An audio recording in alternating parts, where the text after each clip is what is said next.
Wrestling back in the day was mostly sold on the main event. That one match was supposed to part you from your hard-earned money in order to see it. As the years passed, the undercards got more and more stacked, but these are the cases where one match could save the whole show from being a complete dud. This is one of the most common examples of a one-match show. Royal Rumble 2015 was actually the first pay-per-view I saw on the WWE Network. The internet was a luxury to me, and $10 of my own money once a month to spend on a pay-per-view was a pipe dream up until then. So naturally, I was very generous of the quality of this event, but truthfully, there's only like 20 minutes of good wrestling on the entire 3-hour show. The triple threat for the WWE Championship is one of the best title matches in the past decade though, full stop. This match ruled. Shout out to all three guys, Rollins, Lesnar, and Cena. They did their thing. They made this show unforgettable for me in a good way. But hey, I mean, if you disagree or have a one-match show I don't happen to mention, holler at me in the comments below. I read them all. WrestleMania 13 really sucked really bad. Shawn Michaels conveniently lost his smile in order not to put Bret Hart over from the year prior at WrestleMania, and the whole show just got shuffled horrendously as a result of that melodrama. But I will say this, Vince McMahon made one good decision that night. He put Steve Austin in the ring with Bret fucking Hart.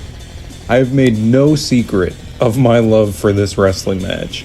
Austin and Bret Hart is art. It's a visceral fight. It's goosebump inducing.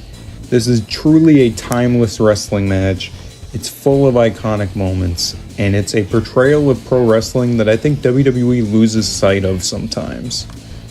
It wasn't a huge spot fest. All the weapons mattered. It was an emotionally charged arena sprawling brawl with purposeful weapons that were not convoluted. I really don't have a better way to sell this match than, I mean shit, look at my arm. I got this match on my arm. I feel like King of the Ring 97 is a largely forgotten show. Triple H's revisionist history is going to earmark his crowning as the King of the Ring as some kind of big historical moment. But truthfully, this show was very meh until you get to the tag champions colliding. This is one of the only times the whole can they coexist thing worked. And honestly, this is another thing about the whole, Bret and Shawn not wanting to put Bret over again thing. Because they were supposed to collide here, but we ended up with HBK and Stone Cold. And it was awesome. This is a super old school match, and it's one of the few times that the shitty double DQ finish trope WWF will be known for wasn't that much of a downer. They really put in work to save this show. Big props to Shawn and Austin. SmackDown only pay-per-views were usually pretty rough after like 2003. And it had quickly become apparent that you paid to see the B show almost every time they didn't have a cross-branded pay-per-view.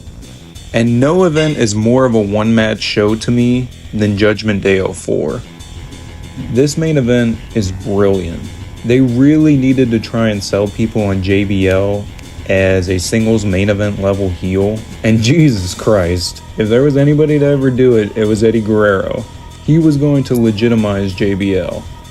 Everybody knows the nasty ass chair shot and the subsequent blade job that hit an artery for Eddie. But the pure babyface fire that Eddie had when he was just drenched in his own blood here, it's immaculate. There's nothing like it. This match was worth the price of admission. WWF was very far from a work rate product in '99. Everything was story based and it was clearly working to their benefit. Until now, that was their most profitable period. But holy shit, man.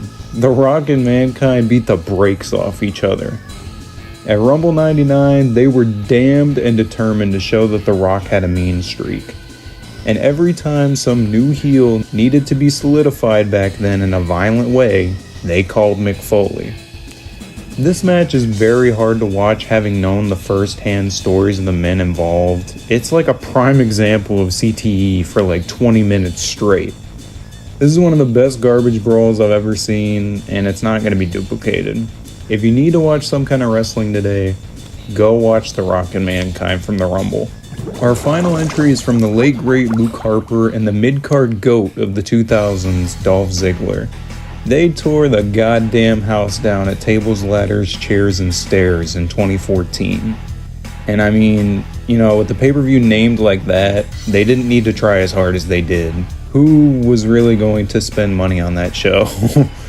But man, this match was just fucking awesome. They beat the shit out of each other. This match was sick, and I honestly kind of miss Brody Lee being around quite a bit.